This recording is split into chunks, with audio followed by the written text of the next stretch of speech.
அலைக்கும் வரஹ்மத்துல்லாஹி வபரகாத்துஹு. அன்புக்குரிய அருமைச்சவர்களே, நாம் நம்முடைய யூடியூப் சேனலில் ஜின்களை பற்றிய ஒரு சில பகுதிகளை நாங்கள் பார்த்துருந்தோம். அமானுஷ சக்திகள், அதனுடைய வாழ்விடங்கள், அதனுடைய உணவுகள் என்ன, அதை பெரிய சக்தி உள்ளதாக இருந்தாலும் அதை வெல்லக்கூடிய இஸ்லாம் நமக்கு சொல்லித்தந்த பிரார்த்தனைகள் என்ன அப்படிங்கிற சில விஷயங்களை நாங்கள் பார்த்துருந்தோம். ஆனால் இது சம்மந்தமாக தொடர்ந்து பேசிக்கிட்டே போகலாம். நிறைய அது சம்மந்தப்பட்ட விஷயங்கள் இருக்கத்தான் செய்யுது. அது சம்மந்தமாக நாங்கள் பார்க்குறதுக்கு இருக்கோம்.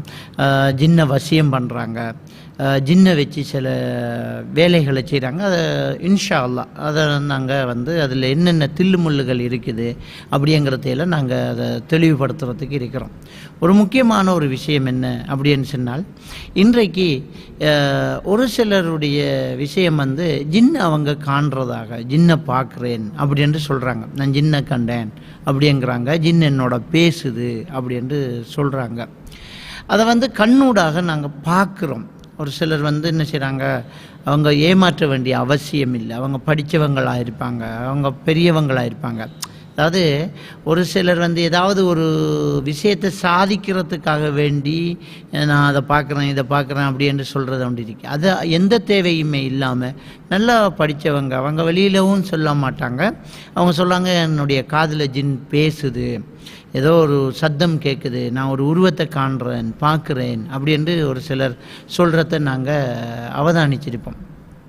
இந்த விஷயத்தை பொறுத்த வரைக்கும் இதில் ஒரு இரு விஷயத்தை தவிர அதிகமான விஷயங்கள் ஹலுசினேஷன் என்று சொல்லக்கூடிய ஒரு விடயமாக தான் இருக்குது.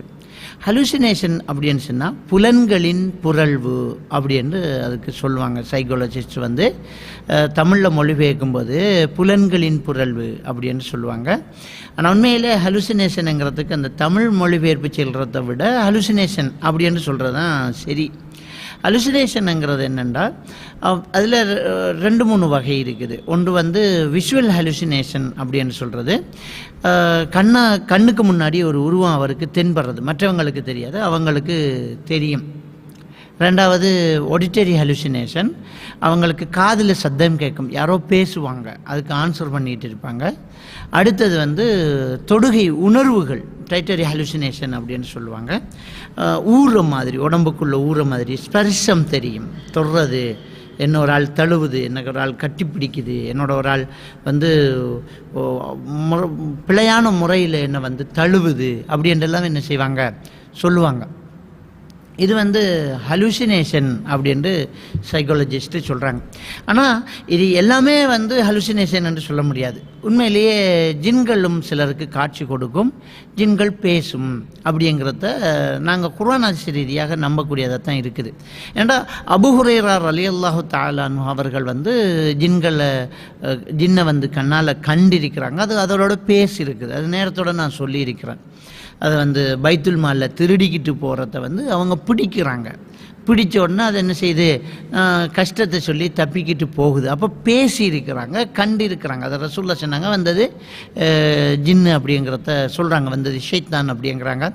அதே மாதிரி பத்ர் யுத்தம் நடந்துக்கிட்டு இருக்கும்போது காவிர்கள் இடத்துல ஜின்னு மனித உருவத்தில் அப்படியே பேசுது அப்படிங்கிறத நாங்கள் பார்க்கலாம்.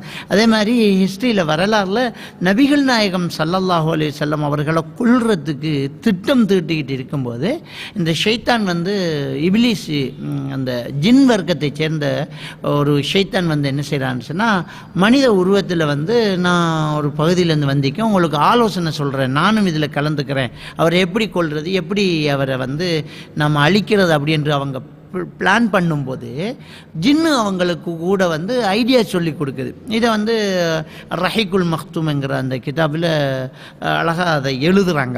அப்போ இப்படி நம்மளை கண்ணுக்கு காட்சி தெரிகிறதெல்லாம் இருக்குது, இல்லைன்னு சொல்லலை. ஆனால் பெரும்பாலும் நான் நினைக்கல, ஒரு 1000 லட்சத்தில் ஒன்று தான் உண்மையிலே அப்படி இருக்கலாம்.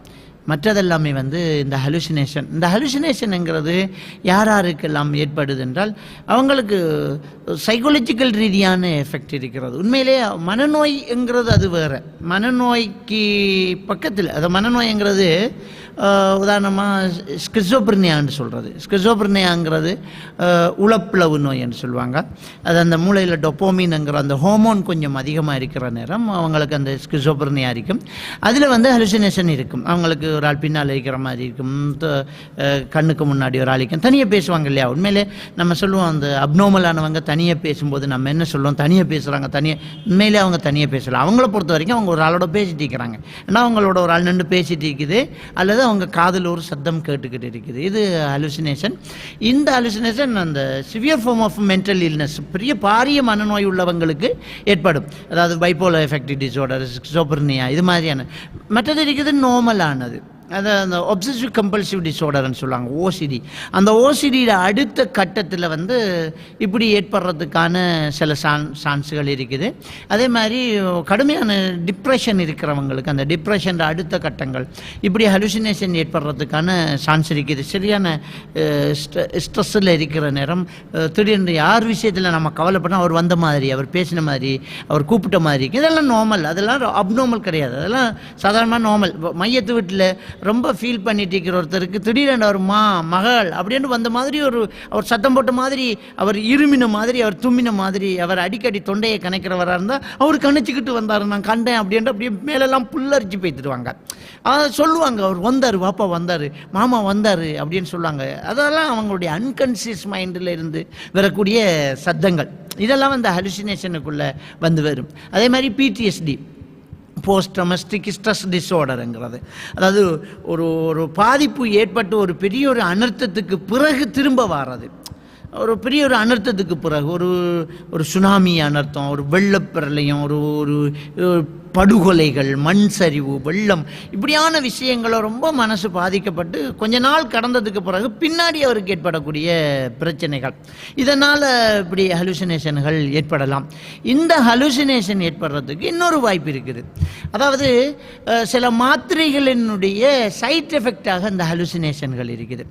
அதே மாதிரி ஒரு சிலருக்கு வந்து ஆப்ரேஷன் பண்ணுறாங்க இல்லையா, அந்த ஆப்ரேஷன் பண்ணுறதுக்கு மயக்க மருந்து போட்டு ஆப்ரேஷன் பண்ணி எல்லாமே கிளியர் பண்ணி அங்கே வந்ததுக்கு பிறகு அவங்களுக்கு தூக்கம் இல்லாமல் போகிறது, இந்த ஹலுசினேஷன் ஏற்படுறது, அது கூட இருக்கிறதுக்கான வாய்ப்பு இருக்குது. அதே மாதிரி டெமென்சியா, அல்சைமர் போன்ற நோய்கள், அதாவது 65 வயதுக்கு மேற்பட்ட ஒரு சிலருக்கு ஏற்படக்கூடிய பிரச்சனைகள் வந்து, அதாவது மூளையில் சில செல்லுகள் அப்படியே டெத் ஆகிட்டு போகிறது. அப்படியே டெத் ஆகிட்டு போனால் இருக்கிறது அப்படியே மறந்துட்டு போகும். பெரும்பாலும் 65 வயசுக்கு மேற்பட்டவங்களுக்கு இருக்கும். பழசெல்லாம் ரொம்ப நினைப்பு இருக்கும். இப்போ உள்ளதெல்லாம் இப்போ மகனை பார்த்து யாருன்னு கேட்பாங்க, மகனை தெரியாது. 5 பிள்ளை அவருக்கு இருக்கும், எத்தனை பிள்ளைன்னுட்டா எத்தனை 2 பக்கத்தில் இருக்கிறாள்கிட்ட கேட்பாங்க, 3 அப்படின்னு கேட்பாங்க. பொண்டாட்டி யாருன்னு கேட்பாங்க, பிள்ளை யாருன்னு கேட்பாங்க, இப்போ என்ன சாப்பிட்டுன்னு கேட்பாங்க, இன்றைக்கி என்ன கிழமைன்னு தெரியாது. இப்போ உள்ளதெல்லாம் மறந்துட்டு போகும். பழசெல்லாம் இப்போ நடந்த மாதிரி அவங்க ஃபீல் பண்ணுவாங்க. சாதாரணமாக ஒரு 50 வருஷத்துக்கு முன்னாடி, ஒரு 30 வருஷத்துக்கு முன்னாடி அவங்க வந்து சாரியை வந்து கழுவுறதுக்கு அந்த சலவை கடைக்கு கொடுத்துருப்பாங்க இல்லையா, அவன் சாரியை கொண்டு வந்துட்டானா, பைக்கை இரவலாக வண்டிட்டு போனானே கொண்டு வந்துட்டானான்னு கேட்பாங்க. அது எந்த காலம், என் மாட்டு வண்டி எடுத்துகிட்டு போனானே கொண்டு வந்துட்டானா அப்படின்னு கேட்பாங்க. மாட்டுக்கு வக்கீல் போட்டான்னு இருப்பான். மாடே இப்போ இல்லை, அந்த யுகம் முடிஞ்சு போச்சு. அவர் 20-25 வயசில் மாடு வச்சுட்டு இருந்ததா இப்போ ஒரு 75 வயசில் அவர் சொல்லிட்டு இருப்பார், மாட்டுக்கு வக்கீல் போட்டியா மகன் அப்படின்னு கேட்பார். நான் மாட்டுக்கு வக்கீல் போடணும், நான் வந்து முன்னாடி போகணும்பாங்க. அவங்க இருக்கிற இடம் தெரியாமல் அவங்க பழைய வீட்டை கற்பனை பண்ணிக்கிட்டே இருப்பாங்க. அவங்களா இடித்து உடச்சி பெரிய வீடு கட்டியிருப்பாங்க, பழைய வீடை கட்டியிருப்பாங்க. இதெல்லாம் அல்சைமர், டெமென்சியாங்கிற இவங்களுக்கு ஹலுசினேஷன் இருக்கும். யாரோ வந்த மாதிரி இருக்கும், யார் நான் போகிறேன் அப்படின்னு கேட்பாங்க. இந்த ஹலுசினேஷன்களையும் எடுத்துக்கிட்டு என்ன செய்கிறது, நாங்கள் வந்து இந்த ஜின்களினுடைய பேரை வந்து யூஸ் பண்ணுறது, இது வந்து ஒரு தப்பான ஒரு விடயம். அடுத்தது கன்வர்ஷன் டிஸார்டர், இது ரொம்ப அதிகமாக இருக்கும். கன்வர்ஷன் டிஸார்டர்ன்றால் ஸ்ட்ரெஸ்ஸில் அடுத்த கட்டம் வைக்க ரொம்ப ஃபீல் ஆகி ரொம்ப கஷ்டப்பட்டு ரொம்ப வேதனைப்பட்டுட்டு இருக்கிற ஒருத்தருக்கு வந்து ஹலுசினேஷன் ஏற்படுறதுக்கான வாய்ப்பு இருக்குது. அதாவது அவங்களுக்கிட்ட ஒரு மலக்கு வருது, ஜின்னு வருது, ஒரு பெரிய ஒரு இறை தொடர்பு வருது அப்படிங்கிற மாதிரி அவங்க வந்து ஃபீல் ஆகிட்டு பேசிகிட்டே போவாங்க. அதுக்கெல்லாம் கண்டிப்பாக என்ன செய்யுது, அதுக்கெல்லாம் மாத்திரைகள் இருக்குது, மருந்துகள் இருக்குது, அதை நாங்கள் செய்யலாம்.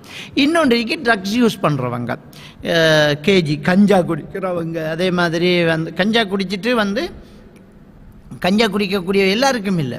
ஆனால் கஞ்சா குடித்த அதிகமானவர்களுக்கு வந்து ஒரு குறிப்பிட்ட காலத்துக்கு பின்னால் அந்த ஹலுசினேஷன் ஏற்படுறதுக்கான வாய்ப்பு இருக்குது. அதே மாதிரி தனக்குள்ள ஒரு ஷைத்தான் வந்த மாதிரி, ஒரு ஜின்னு தனக்குள்ளேயே இறங்கின மாதிரி அவங்க ஃபீல் ஆகுவாங்க. அது மாதிரியான ஆக்டிவிட்டீஸுகள் இருக்கும். அதை வந்து நாங்கள் பார்க்கலாம். அதிகமாக சாப்பிடுவாங்க, அதிகமாக பலம் பெறும். 10 பேரை அடிச்சுட்டு போவாங்க, பெரிய பாரத்தை தூக்குவாங்க, கட்டில காலால் ஒரே அடி அப்படியே நிமித்தி போட்டுருவாங்க. நம்ம சொல்லுவோம் உள்ளுக்குள்ளே ஜின்னு வந்ததுண்டு. அதெல்லாம் கிடையாது. அது வந்து அவங்களுக்குள்ளே இருக்கிற பலம் தான். அது எப்படி சாத்தியமாகும் அப்படிங்கிற விஞ்ஞான விளக்கத்தோட இன்ஷா அல்லாஹ் அடுத்தடுத்த ஜின்கள் பற்றிய ஆய்வுகளை நாங்கள் அதை சொல்லுவோம். ஆனால் இதெல்லாம் வந்து என்ன இல்லை, ஜின்கள் தெரியுது அப்படிங்கிறது இல்லை. இதுவெல்லாம் ஹலுசினேஷனான ஒரு விஷயம். எங்கேயோ ஒரு சிலருக்கு இப்படியான ஜின்கள் தென்படுறதுக்கான வாய்ப்புகள் இருக்குது. அதை நாமும் நேரடியாக போய் நிறைய நம்மக்கிட்ட வந்து ஆயிரக்கணக்கானு சொல்லலாம், நிறைய இந்த ஜின்கள் சம்மந்தப்பட்ட விஷயம் வந்துக்கு. அதில் விரல் விட்டு எண்ணக்கூடிய ஒரு 2-3 விஷயம் தவிர மற்றெல்லாம் ஜின்கள் கிடையாது. மனதோடு சம்மந்தப்பட்ட, மனநோயோடு சம்மந்தப்பட்ட, ஸ்ட்ரெஸ்ஸோடு சம்மந்தப்பட்ட விஷயம்.